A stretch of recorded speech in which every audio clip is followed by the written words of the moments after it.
And away we go. It's another edition of the Arrowhead Pride Editors Show. My name is Pete Sweeney. I'm the editor-in-chief of arrowheadpride.com, joined once again by my esteemed deputy editor, John Dixon. John, I know that Travis Kelce spent his mini-buy having a cameo on Saturday Night Live. How did you spend yours? I was camping off in the woods on kind of a cold weekend in the Ozarks, but we had a good time. So fall is finally here, and yeah, we've been waiting for it for a while. There's a brisk chill in the air. It's that perfect football weather before we get to the frigid cold coming up here soon. It's actually good for camping too, if you're not in a tent.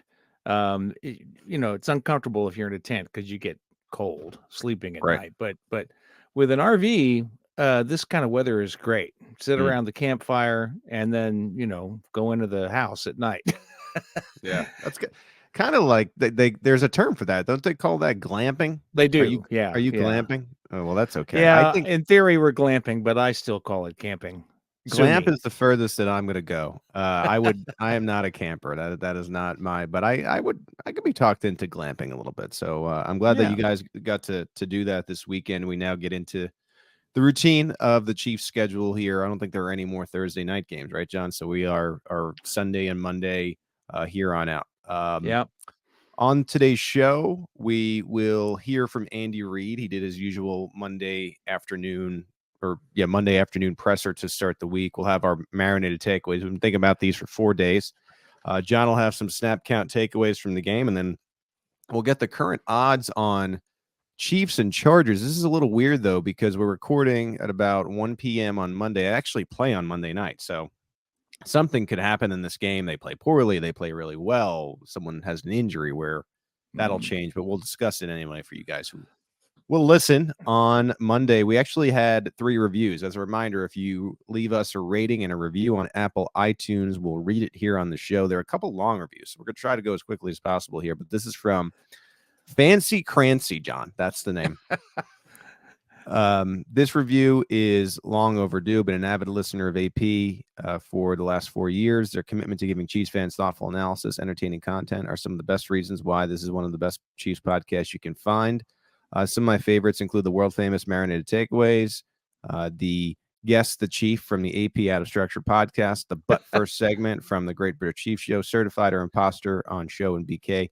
Huge shout out to Steve Serta and all the great work he does. Music teacher, constantly finding himself jamming to all the theme music from the podcast.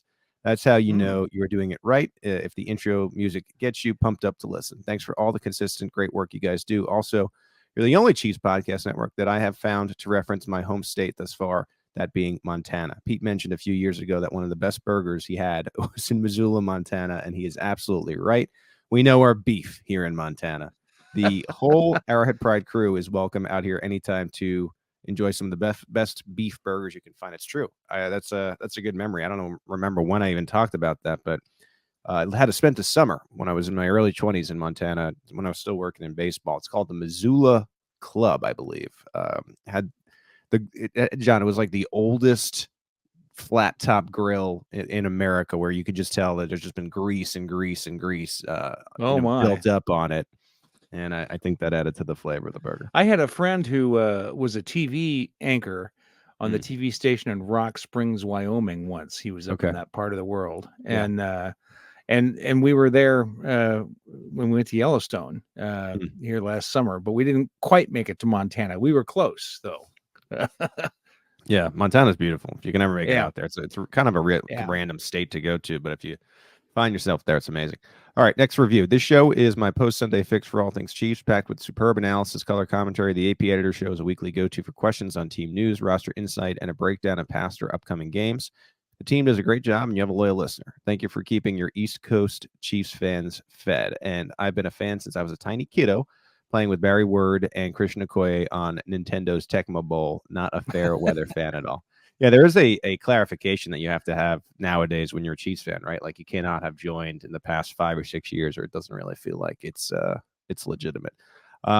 keep it up. Here's the discussion point. What is your take on the Chiefs' overall performance through Week 5? According to ESPN, the Chiefs are top 10 in team defense, team offense for yards per game up to now. Yet I hear and see concerns on AP, and especially in the comment box of game day threads. No need to roll out the Super Bowl parade just yet, but we have been spoiled with 2 Super Bowls in recent years, and we need a reality check. It could be much worse.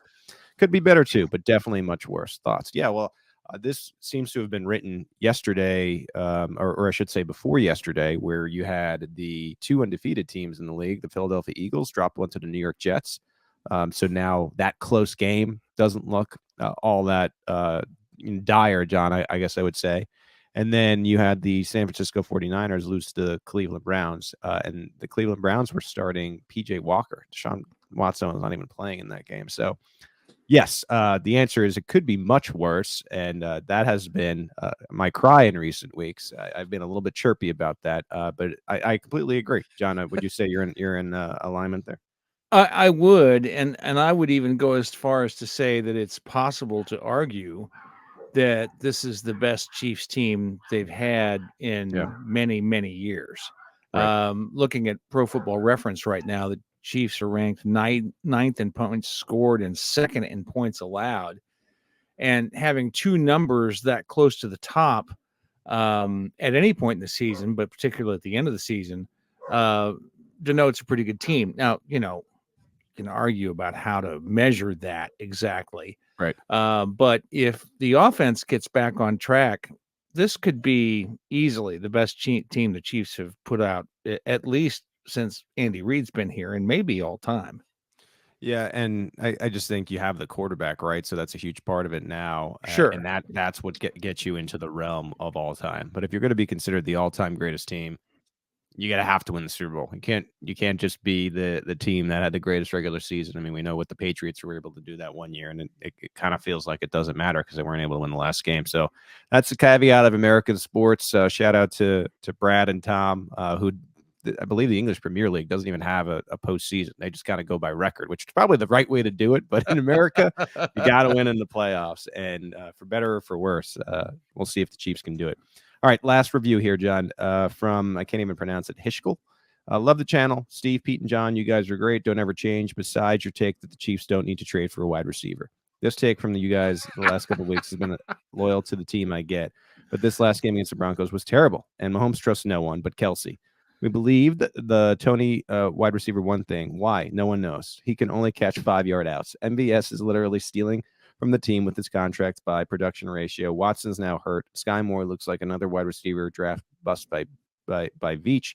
Rice looks solid, but he is actually going to get the snaps moving forward. Ross, I guess, does another playbook, and Kelsey's 34. The madness must stop. The Chiefs, I believe, can make the playoffs with this group, but will absolutely not beat a team like Buffalo, Baltimore, or Cincinnati with this wide receiver core. I respectfully disagree, and I thought you saw a significant step taken by Rice. Now, you want to talk to me about the Chiefs trading for wide receiver. Well, are we in fantasy land where the salary cap doesn't exist? Because I just don't. That's part of it as well. It's just also being realistic about. Yeah. Like Mike Evans isn't coming to the Chiefs, even if he was made available. I know that has been the name all year that's been thrown out there because the salary cap number is too high. And who I know there's a counter argument that would say, well, the Tampa can eat up a certain amount of it. They are not eating it up to the point where it's going to be affordable to the Chiefs to get him. And so part of my continued feeling that the answer is going to have to come within it's because these players are already paid for.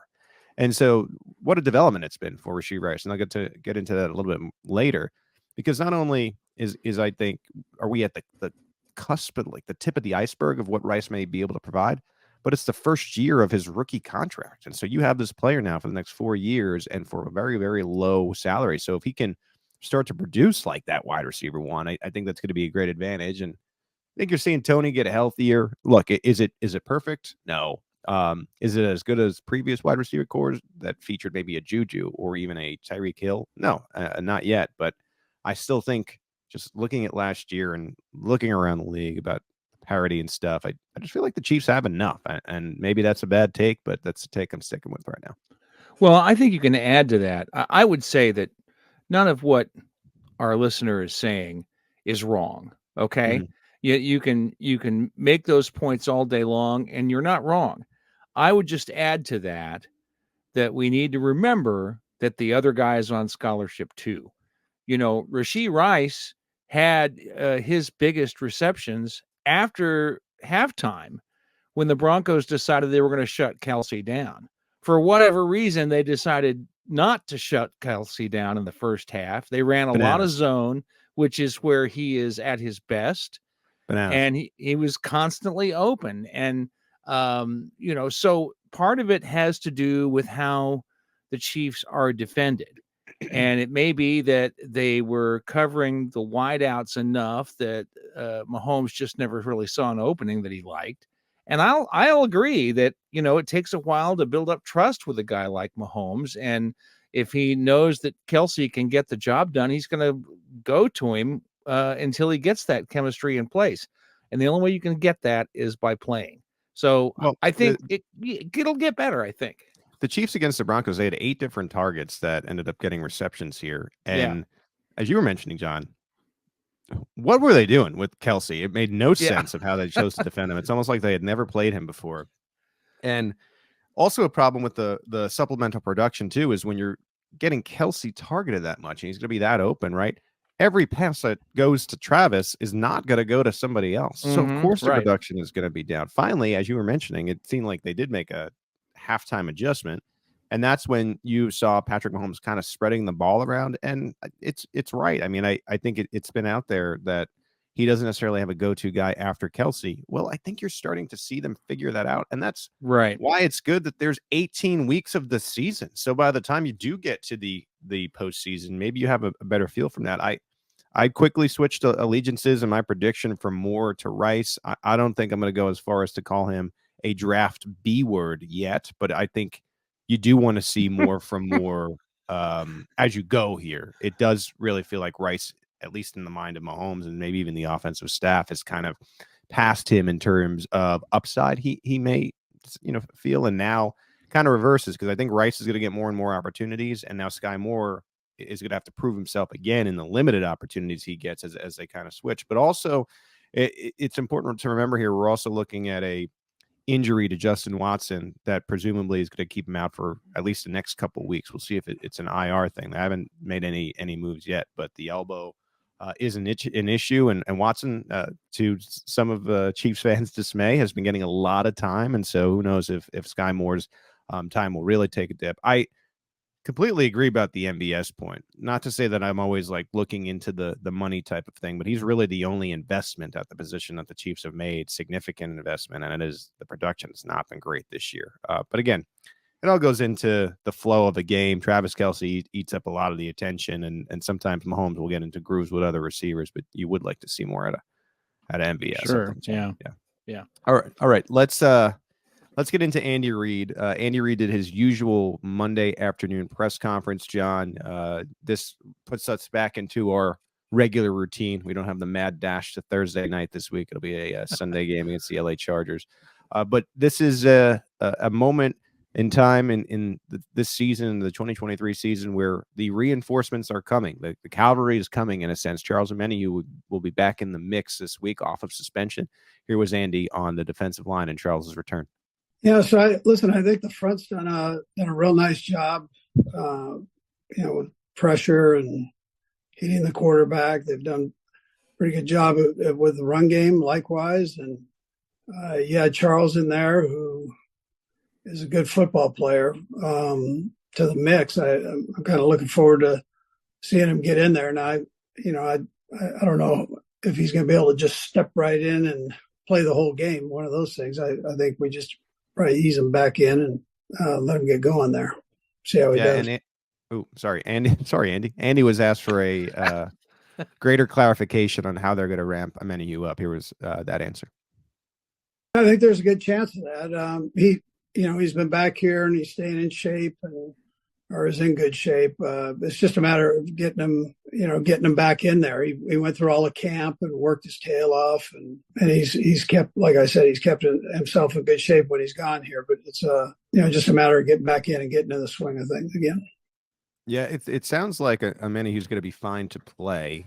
For those who want more details on this, the way it works in the NFL is halfway through your suspension, you can come back in the building. So he wasn't around during weeks 1 to 3, was around in meeting rooms and stuff in weeks 4 to 6, and now can actually take the practice field. So there's that football shape thing. I look to the Chris Jones snaps, John. Looked like Chris Jones got 34 snaps in that first game. 30 to 40 feels reasonable for many of you, in my opinion. What do you think? Well, I think it'll depend on how many snaps the defense is on the field. If they put in a lot of 3 and outs, there may not be very many snaps at all. But I agree that early on, Jones didn't get a whole lot of snaps, and it was actually only in this most recent game that he was up to the kind of use that we had seen in previous seasons. So I think they're going to ramp him up, just like you said, something like 30, 40% of the snaps maybe. And then we'll see where it goes from there. But we don't really know exactly what they consider their ideal use for him to be. With some of these other players who have been with the team for a year or two, we kind of have a sense of what to expect their use to be. We don't really know that with Omenihu yet. That's a good point. He's being ramped up in his team debut, so it is hard to like really. So maybe he would have in a regular rotation gotten 30 total, so maybe 15 is half. That's a good point. I don't know. We'll see what happens. He's a very intriguing player, and yes, I've seen the clamoring for McCole Hardman and Frank Clark, and we're going to talk about Frank Clark in a second here. But this is the offseason, or this is the midseason acquisition in a sense that it is really going to make a difference, and it's to a defense that's already playing pretty well. I know that they like him and use upside on the inside, but he's got that versatility. Really respects people really respect him as a pass rusher as well. So I just think it's a great addition in the middle of the season here. Speaking of around the league, I know we had kind of talked about the 2 big upsets from yesterday, but Andy was asked about seeing the Jets with the Zach Wilson and knocking off the reigning NFC champion Philadelphia Eagles. Does that make everyone feel a little bit better about that close call in week 4? Here's Andy Reid. Yeah, well, a lot of the defense are doing a great job. Creative minds. We're lucky we have Spags here and and the job that he does with it. So, he's been a head coach, probably deserves to be a head coach again. And to have a guy in that position that's that qualified and understands the game like that. And you're seeing that different places throughout the league. So I think, right now defenses are doing well. Yeah, Reid is complimenting the parity during this press conference as well. Mentioned that Spags has been really good for them. I think you're seeing a little bit less out of offenses that, John, we would consider to be explosive just in general this year, besides the Miami Dolphins, in that one game. That is a grand outlier. That 70-point ridiculous game. Right. But just generally, I think speaking, defenses seem to be on the upswing in this particular NFL season, and we're definitely seeing it here in Kansas City. I just know when I looked at the scores last night on my phone, I was really kind of out of touch because there wasn't much internet in the place we were at over the weekend. When I was looking at the scores on my phone when we got back in town yesterday, I was really surprised at how low the scores were over week 6. And I'm thinking, well, man, I need to be choosing the under a little more often than I have been when we're picking games. So I totally agree with you. It seems like defenses have been a little more ascending this year than we have seen in recent years. And so it's a great time for the Chiefs defense to be doing well, because this is the time they need to be doing well. Yeah, I think it makes for more entertaining games when the defense is good, or the defenses are better around the league. Just a little bit more of the back and forth that I think you want to see. And this all goes into what Andy Reid always does preach about, the parity. It's like we're seeing a lot of new teams win. They're teams that are up and coming, and there are teams that have been successful in recent years that are playing poorly at this stage. And that's all built into the NFL. And that's why it's so hard to win consistently. We had mentioned that Justin Watson may be out with an elbow issue here moving forward for the next couple of weeks. Here was Andy on the youth of the receiver room.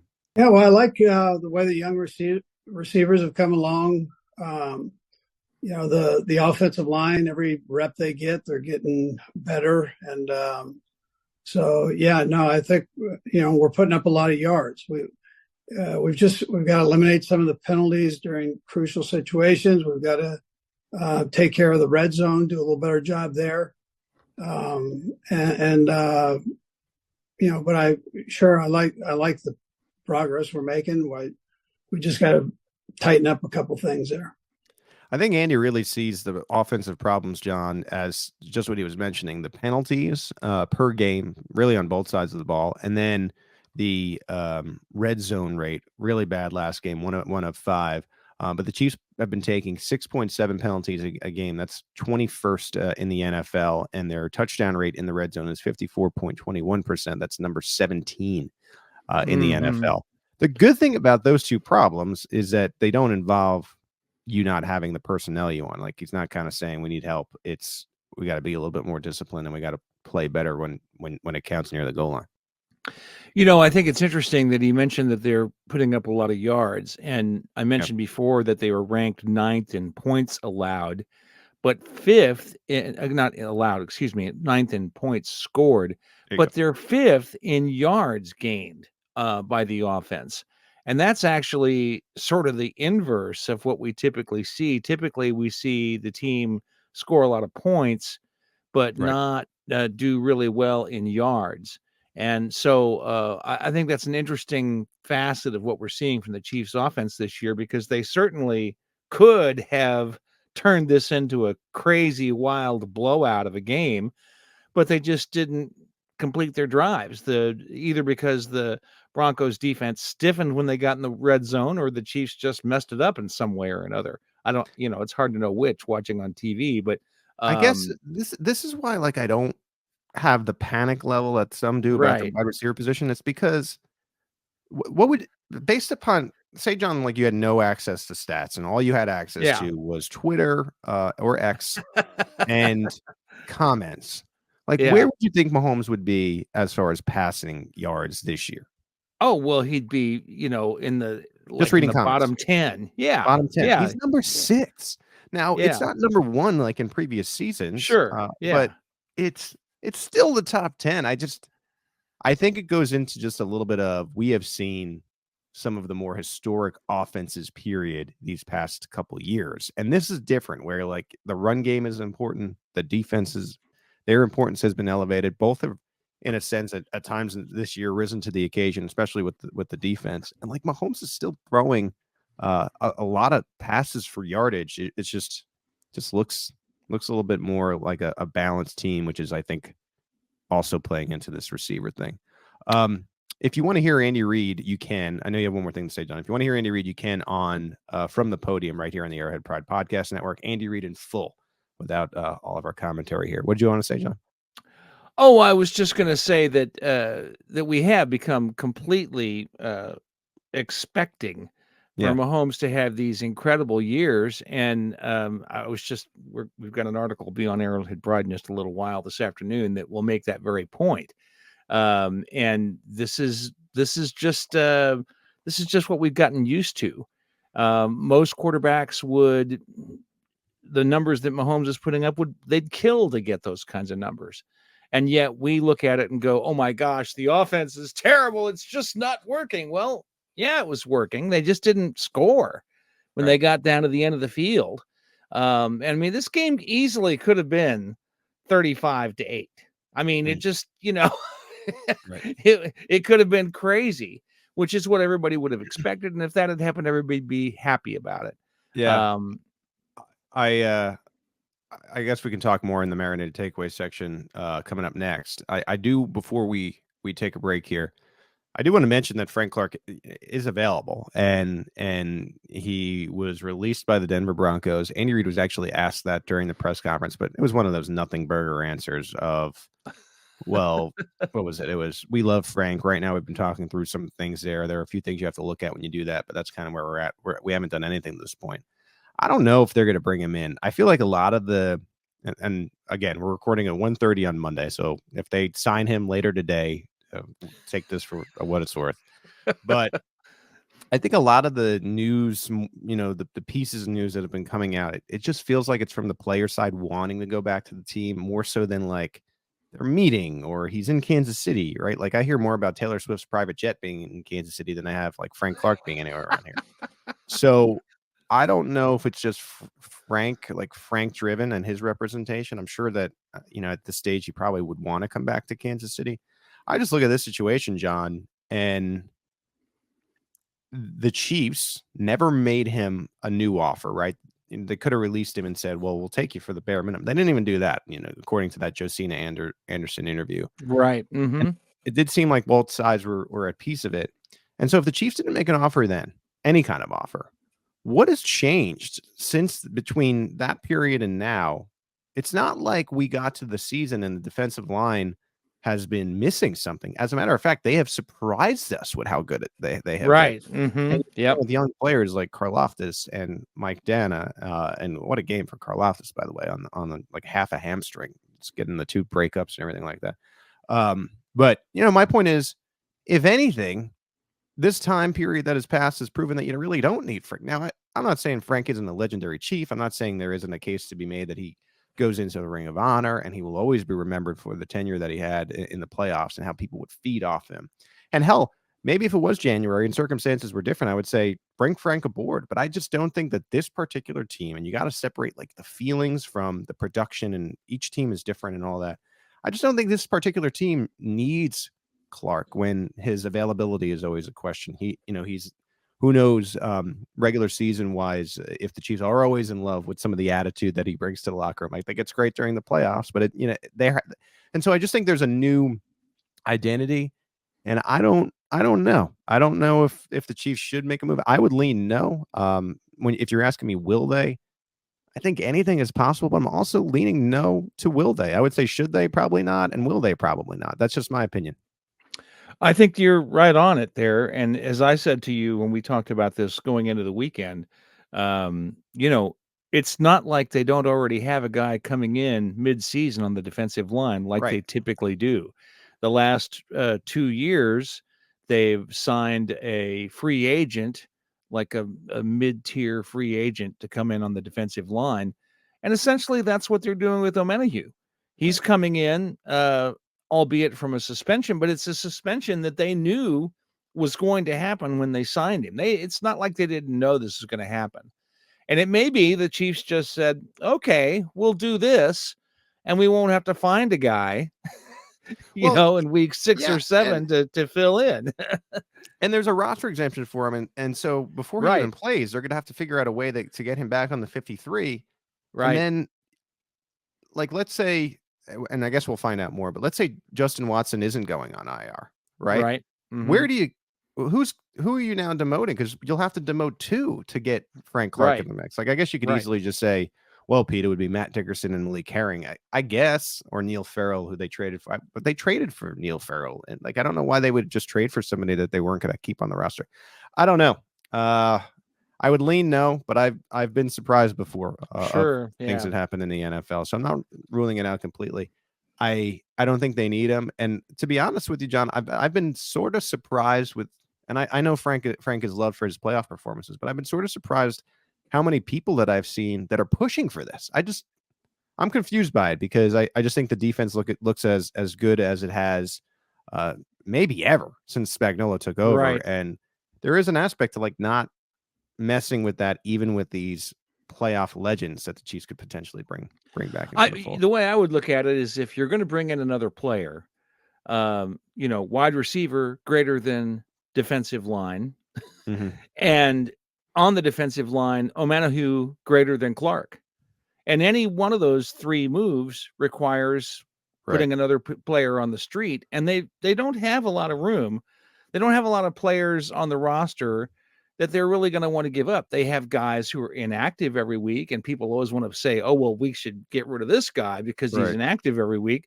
But usually those are guys that they think they're going to be able to develop in a year or 2. And if they put those guys on the street, they're going to be picked up elsewhere, and the Chiefs won't get that opportunity. So I just don't know I think you're making a really good point there.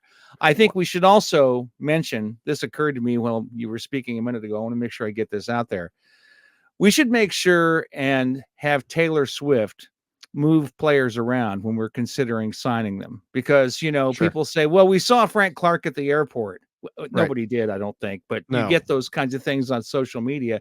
No one's going to think anything of Taylor Swift's plane arriving in Kansas City. So why don't we just have her move guys? Sure. Yeah, move them into town, and then nobody will know. I think that's a great idea. It's become an inside joke too, where like it's always like I saw Frank Clark at the Peanut in Leawood, and it's like, no, DeAndre Hopkins was at Oklahoma Joe's.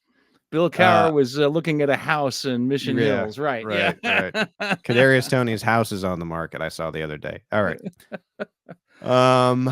Okay, so that's it for the Frank Clark debate. Who knows? Maybe I'll be dead wrong about this, but I don't think he's coming back.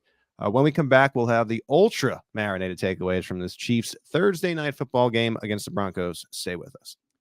Back here on the Arrowhead Pride Editors Show, we're back after our mini bye. We are refreshed. We're ready for the second division game of the season. It's the Chiefs and the Chargers coming up on Sunday. But first, the Chargers have a game on Monday night. We'll see if they can take care of the Dallas Cowboys.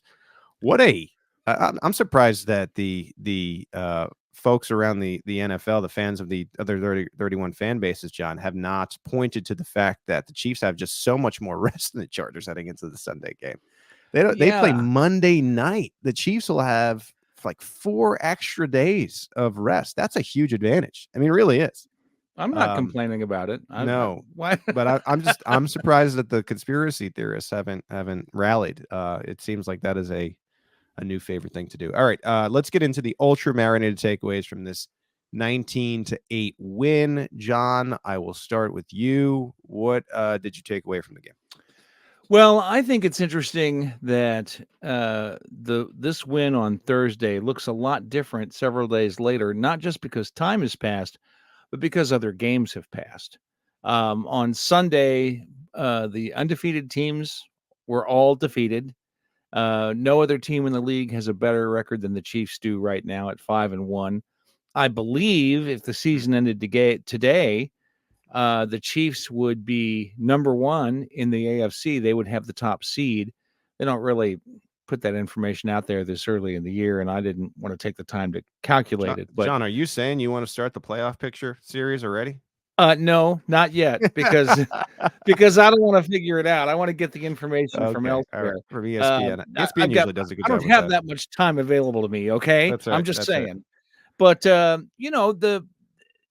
all of the criticisms that people want to make about the Chiefs, they're valid. It's true. The offense hasn't been as sharp as we've seen in the past. That's a valid criticism. But to suggest that means the Chiefs won't do as well, no, I don't think so. I mean, I can't tell you about the specifics of where the Chiefs would be if the season ended today, but the New York Times has already started their playoff calculator. So I can tell you that right now, the Chiefs have a 1-in-3 chance to get the first round bye, and that's better than anybody in the AFC. So, they're doing great. Yeah, as you were talking, I was just thinking about when we should start the playoff picture. You shouldn't really have a playoff picture until week 9, I think, at this stage. 8 or 9 games have to have passed before you really start looking at the playoff picture. But as you were talking, I also pulled up, John, ESPN has it going already, the NFL playoff standing. So really? Chiefs would have the top seed. The Dolphins are the only other team with the 5-1 record. They would be the second seed. This is because the Chiefs have a perfect conference record. Then the Ravens, the Jags, the Bills, the Steelers. Mike Tomlin is just incredible. And then finally the Browns. So wild card weekend would see the Dolphins play the Browns. Intriguing matchup there. It would be the Ravens and the Steelers, so division game. In a sense, that would just be you never know what can happen in that matchup.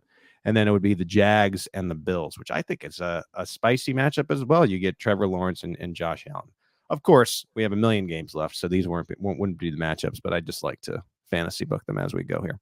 All right, I'm glad you said we weren't going to do it until week 9. Now that you've said the information's available, so yeah, it's just too early. I think once you get to the second half of and you start to see the records, and the records wouldn't be changing, or the places wouldn't be changing so crazy, then I think it's okay to go. All right, my first marinated takeaway. I think it's important to remember that from this game that the Broncos offense was actually pretty good coming into the game.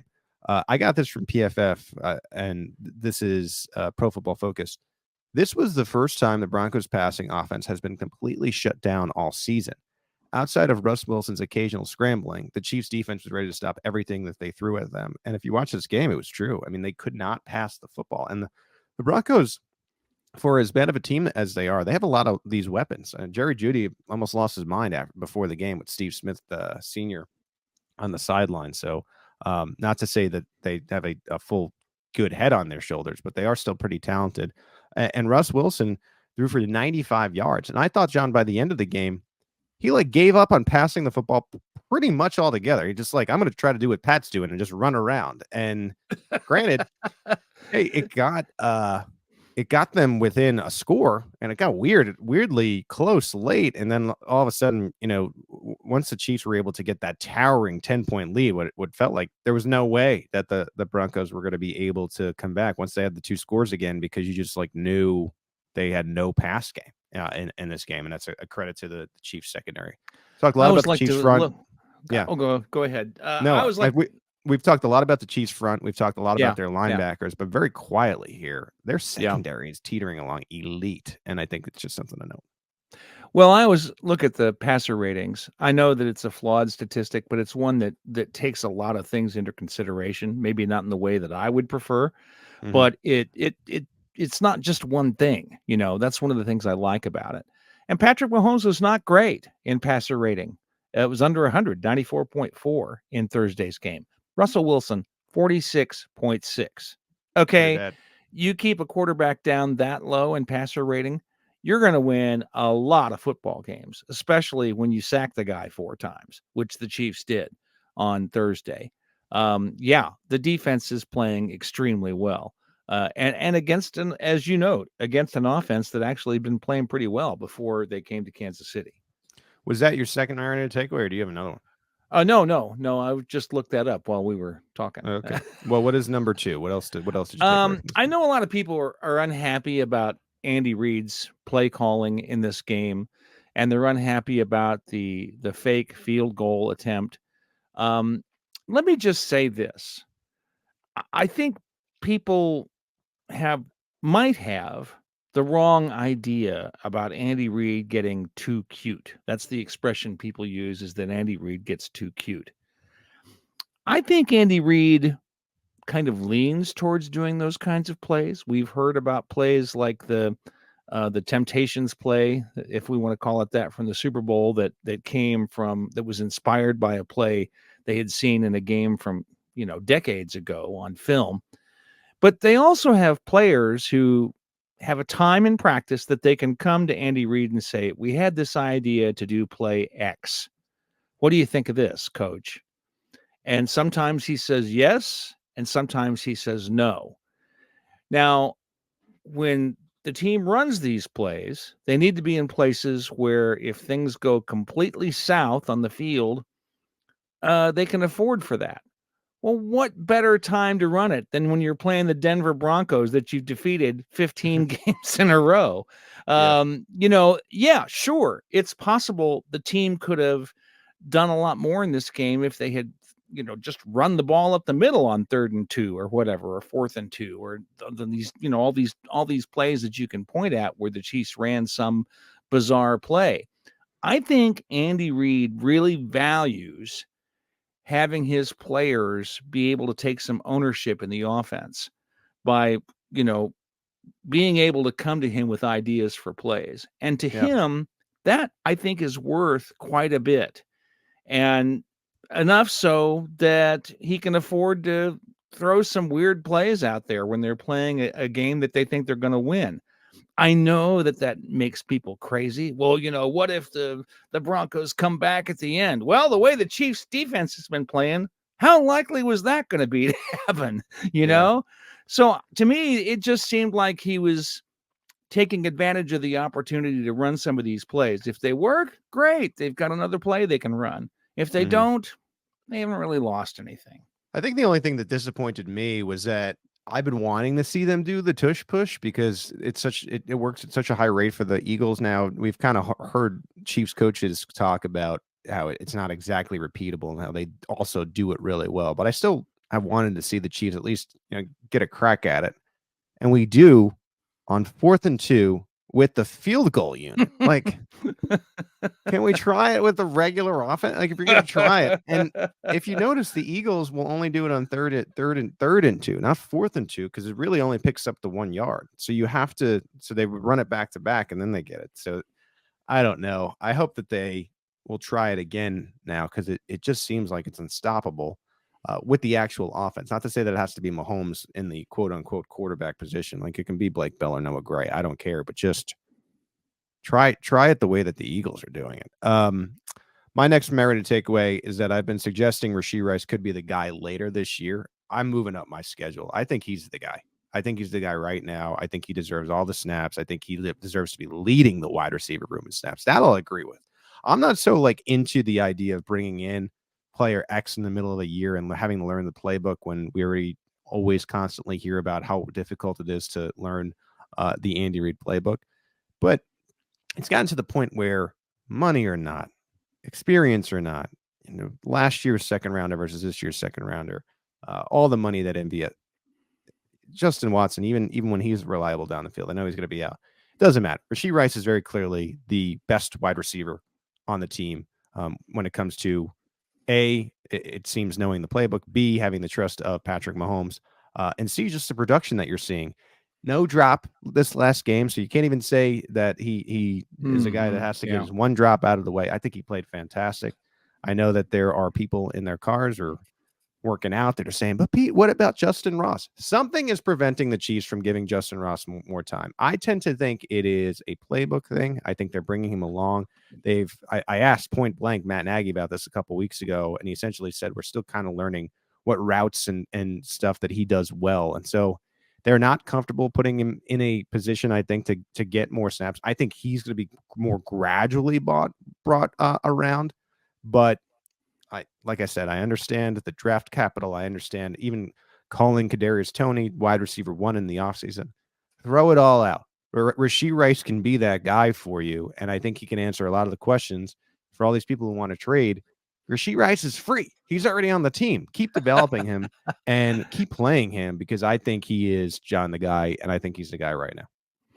I think that's exactly right. I completely agree with this idea that he's earned that opportunity. If for no other reason, they need to do something to make the offense more productive, because they're going to be playing the Miami Dolphins here in a few weeks. They're not going to be playing the Denver Broncos or the Los Angeles Chargers or the New York Jets. They're going to have every player on the field doing everything that they can possibly do. And I think that Rashee Rice is a guy that can do that better than other players can. Also, Rice is essentially a slot receiver for the Chiefs.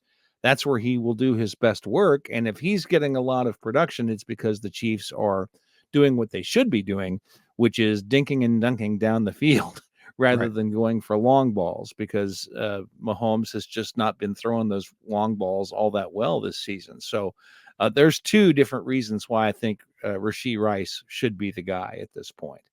Yeah, and again, you're not even really taking some of those outside receiver snaps in that sense either. Like, if you're still trying to find out who could that guy be Justin Ross? You're not even cutting into these hypothetical Ross snaps. I'm not rooting against Ross. I want to be clear. He's kind of become the bane of my existence, because I said he wasn't going to make the 53-man roster, and I have my doubts, right? But look, he's on the team for a reason. I think they're bringing him along a little bit more gradually, and there's reasons for that. We don't know exactly what goes on at practice and in the meeting rooms, and I think that he can carve himself out a nice little role, especially being a red zone guy, like kind of that Jody Fortson role by season's end. But we got to see it. Like I said, for one reason or another, he hasn't gotten the snaps. All right, John, let's go to your final marinated takeaway. Well, you've led right to it. This is now Justin Ross's chance. Yeah, that's what I've written down on the back of the. Excuse me, did I say Watson? Justin Ross's chance. Goodness gracious! Yeah. No, I think you did. I said with Watson going on IR, you mean there's going to be more snaps to go around? Yeah, right. And that's with one Justin on IR, or at least inactive for a few games. This is going to be the opportunity for the other Justin. Let's put it that way, to show what he can do on this team. I mean, we don't know why he has been the 7th wide receiver from the beginning of the season. We don't know why he isn't getting more snaps. Matt Nagy gave us some ideas about that, but there may be something else going on that we don't know about. Just like there was some reason that Tom Brady wasn't the starter in 2000 or 2001, whenever it was, when Drew Bledsoe got hurt and he had an opportunity to come in and play, and he won the job. This is what Justin Ross needs to do. Now, if the issue is that he doesn't know the playbook very well, then he's going to have to show out as best he can, not knowing the playbook very well, or the staff is going to have to find a way to use him in the parts of the offense that he understands, because they're going to have to. They're going to be short on wide receivers here for a period of time, maybe not very long. And this is the place where NFL players either make it or don't make it when they're an undrafted free agent signing. And whatever you want to say about Ross at Clemson or any of that stuff, okay, fine. But he's still an undrafted free agent, and there's a reason why he's an undrafted free agent. There's a reason why he hasn't been playing more. Now is his chance to show us that we were wrong to pigeonhole him that way. And that doesn't mean that if he doesn't do it, he can't someday do it again. But this is the first real opportunity he has to show us what he can do. I think that's a good point, because they don't even really look at Montreal Washington like a receiver. So, I mean, if you take Watson out of the equation, you have Richie James already out of the equation. He's at the very least wide receiver 5, which tends to make me believe that he's going to, what has he been at, the like 10-ish snap count range? You could reasonably see him getting somewhere more so in the 15 to 25 range, just depending on how often the Chiefs have the football against the Chargers, right? So that's going to be a big thing. But yeah, I think what's important there too is, and this is like the reality, a couple games ago, he got a couple targets, ended up making 2 good catches, also had 2 drops in the game. So when you do get the small chances, you have to deliver. And I think you're right, John. I think he's in a position to get more opportunities here. All right. My final marinated takeaway, you already talked about short yardage, so I'm not going to go there. I think sometimes being 1 for 5 in the red zone, like we're always just like, oh God, they're so bad in the red. I think sometimes you just get a little unlucky. Like the Chiefs offense was fine between the 20s. Didn't, kind of stalled a couple times. 2 of these go the Chiefs' way. Let's say they're 3 of 5, then suddenly it's a much more dominant win over the Broncos. You're not even really thinking about it. And so I just think that red zone to me is fixable more so than maybe some of the other stuff that we've talked about. And I think if the Chiefs, just like I said, say they got half of the opportunities they missed, the final score would have ended up being 30 something to what ended up being 8, as opposed to the close call that it was 19-8, but it still was a dominant wire-to-wire victory. And so I bring up 1 of 5 in the red zone. I know that they won by 11, but it could have been 40. And that's how I'm kind of looking at this game. More a lack of luck. And I guess you could make a case of play calling in the red zone than this being a game where the Broncos were suddenly on the same level as the Chiefs. Like, it was never really a question. It got a little uncomfortable and a little dicey toward the end, but the Chiefs dominated. I joked it was the most dominant, 19-8 performance in NFL history. And it's odd to say, but it really was. And so I just think that's important to remember as they go through here. And you get the mini bye after, like we already said, you have the 4-day rest edge on the Chargers. I think you're going to see a much better, cleaner looking offense when we get back here on Sunday. I'll just add one thing to that idea, though, that if what you need to fix is the red zone offense, Justin Ross might be the guy to do it. Right. I agree with you. This is a guy that could take on the kinds of things that Jody Fortson used to do well for this team. And this would be a place where he wouldn't have to know a whole bunch of routes. Go run that fade, Justin. Right. Exactly. This would be a place where he could show that he's capable of delivering on the field in a limited role. And so this might just work out perfectly for him. Let's see. All right, we're going to take a quick break. John is going to have some snap count notes for you that we haven't touched upon, and then we will get into the current odds for the Chiefs and Chargers on Sunday. Stay with us. This is the Arrowhead Pride Editor Show. Back here on the Arrowhead Pride Editor Show, we're wrapping up with a final snap count look from this Thursday night football game that we saw a couple days ago here. John, anything jump out that we haven't touched upon yet? Well, the thing that I found most interesting about this game were that the Chiefs are really leaning into this wide receiver by committee. You haven't really been able to see that up to this point, but there were 6 players, 6 wideouts who played in this game, and that doesn't even, I guess that does count Washington, but they're just not giving him any work in the offense. But 5 of them, Valdez Scantling, Moore, Rashee Rice, Kadarius Toney, and Justin Watson, had between 57 and 41% of the snaps. Now, normally, you've got 2 guys that are up at, 60, 70, 80%, but you don't ever see the starting guys below 60%, and that was the case here, that Valdez Scantling and Moore were down below 60%, and then you had guys at the bottom that were in the low 40s. That is the definition of spreading the ball around a lot. But there's one guy who was not on that list, and that was Justin Ross, who had 13% of the snaps. Right. So this is the closest we have seen to really seeing what a wide receiver by committee could look like. Well, it's also not the running back position. Remember when Isaiah Pacheco took over for Clyde, it was just very clear. All right. Now he's the starter. This is going to be a more gradual thing, I think, as they're trying to figure it out. And like I said, I think the writing has been very clear on the wall, and especially with the Watson injury, I hope we get to next Monday's Marinated Takeaways, and Rice is leading that room as far as snaps go. I just think he deserves it. And let's see what the production is, because I think he has a 100-yard game in him. I think if he gets the opportunity, he has a 100-yard game in him. So we'll see. Any other snap count takeaways, John, before we move on? That was the biggest one. That was the most significant one to me. Again, we saw Brian Cook give up some of his snaps to Mike Edwards. That looks like a thing we're going to see week in and week out for the Chiefs. Edwards has earned some snaps on the field. I think that we are going to see Drew Tranquil on the field like we did in, say, the Jacksonville game all season. But now he's not only going to be playing a role outside of Nick Bolton. I think now that he's going to be taking some snaps away from Nick Bolton in certain situations, because that's what we saw against the Broncos. He just played too well while Bolton was out to not give him some opportunities as the Mike linebacker here and there. If they are interchangeable, then rotate them, and because they're going to be fresh, and both players will be better. I don't think there's anything that's wrong with that. Now, Bolton already missed 3 games, but even in this scenario, would he be among the top leaders in tackles in the NFL? No, but I really don't think that they care about that, right? So they're a better team if they're probably rotating. Well, he still had almost 90% of the snaps, and presumably all at Mike.